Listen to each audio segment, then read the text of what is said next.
Alors un troisième exemple un petit peu plus compliqué puisque ce sera avec des fonctions irrationnelles. Donc première étape, je vais faire mon domaine, donc c'est-à-dire tout d'abord les conditions d'existence. Donc j'aurai que x carré moins 1 doit être plus grand ou égal à 0. Pour ceci, je vais faire un tableau de signes. Et donc dans mon tableau de signes, j'aurai x carré moins 1.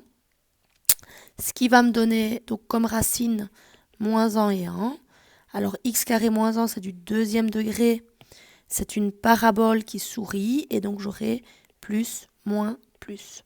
Et comme ça doit être positif ou nul, mon domaine sera de moins l'infini à moins 1 que je prends, union de 1 que je prends à plus l'infini. Je vais maintenant m'intéresser à calculer les asymptotes verticales. Donc ici, je pourrais dire qu'il n'y en a pas. Pourquoi ? Parce que le moins 1 et le 1, ça aurait pu être des valeurs assez critiques. Mais comme le moins 1 fait partie du domaine et le 1 aussi, c'est sûr qu'à ces endroits, ce seront des points de passage. Il n'y a pas de problème ni en moins 1, ni en 1. Si ça avait été ouvert, et là ouvert, alors j'aurais pu calculer en moins 1 et en 1. Mais là, les intervalles sont fermés.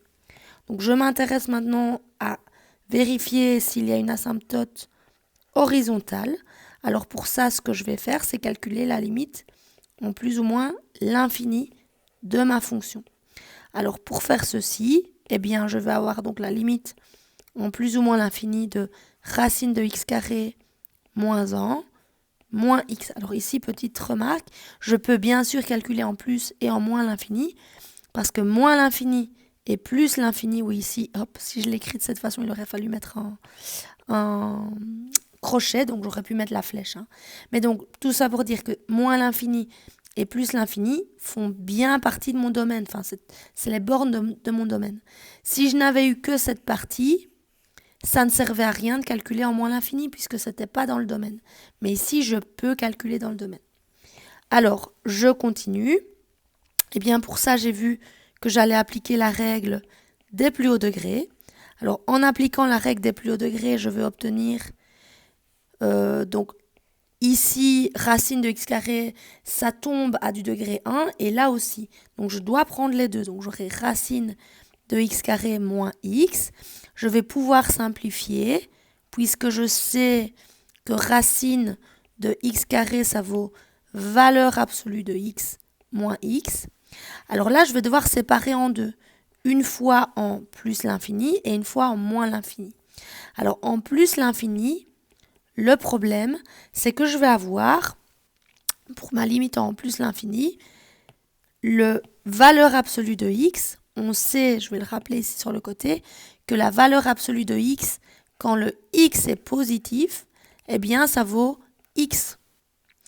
Tandis que si le x est négatif, la valeur absolue, elle vaut moins x.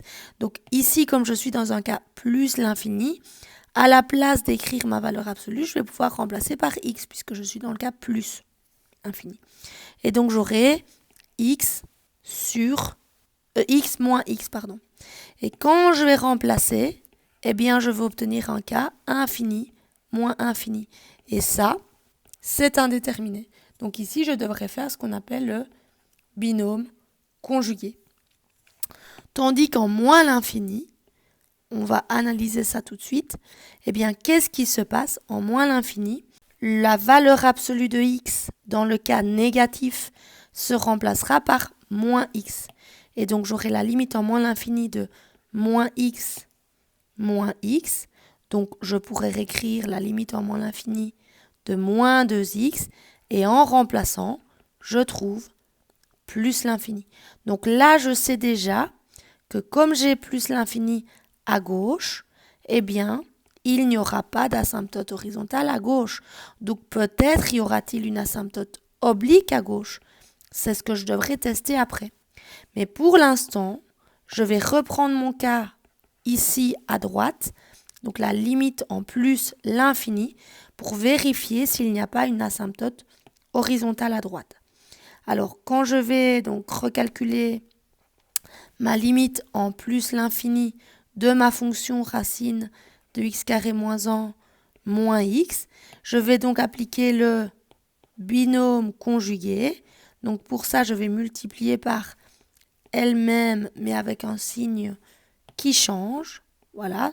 Donc avant, j'avais un moins, maintenant j'ai un plus. Et pour ne pas changer mon énoncé, je dois également le faire au dénominateur. Alors j'aurai, en calculant et en appliquant ma formule du binôme conjugué, x carré moins 1 moins x carré sur racine de x carré moins 1 plus x. Les x carrés se simplifient. Il me reste du limite en plus l'infini, donc au-dessus moins 1 sur, alors je vais directement faire le plus haut degré pour gagner un peu de temps. Donc je prends mes deux plus hauts degrés. Donc ici j'ai valeur absolue de x plus x.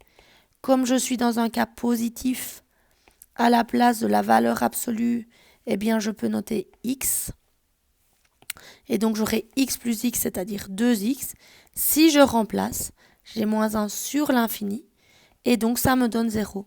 Donc là, à droite, puisque je suis en plus l'infini, je sais qu'il y a une asymptote horizontale. Donc, je répète à droite, d'équation y égale à 0. Alors, à gauche, je vais regarder maintenant s'il n'y a pas une asymptote oblique seulement à gauche. Alors, pourquoi à gauche? Puisque je sais qu'à droite, il y avait une asymptote horizontale. Pour déterminer s'il y a une asymptote oblique à gauche, je vais donc devoir calculer le m grâce à la formule, la limite. Donc comme je suis à gauche, ce sera en moins l'infini de f de x sur x. Et ensuite le p qui sera la limite en moins l'infini de f de x moins mx. Alors je vais commencer par le m. Donc je vais calculer la limite en moins l'infini de ma fonction qui était racine de x carré moins 1 moins x sur x. Alors, je vais appliquer, pour commencer, les plus hauts degrés, HD. Et donc, ça va me donner la limite en moins l'infini. Donc, le plus haut degré ici, j'ai du racine de x carré du x. Donc, je dois prendre les deux parce que ça va me donner le même degré. Donc, je vais déjà pouvoir écrire valeur absolue de x moins x et au dénominateur, c'est x. Alors, comme je suis en moins l'infini, à la place de la valeur absolue, je peux remplacer par moins x.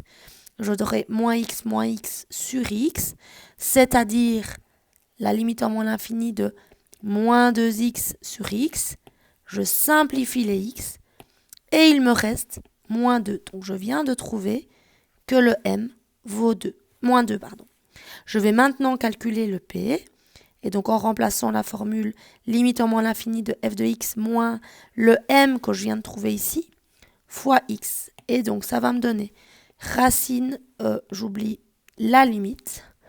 Donc limite de en moins l'infini de racine de x carré moins 1 moins x, ça c'est ma fonction, moins mx, donc c'est-à-dire moins 2 fois x.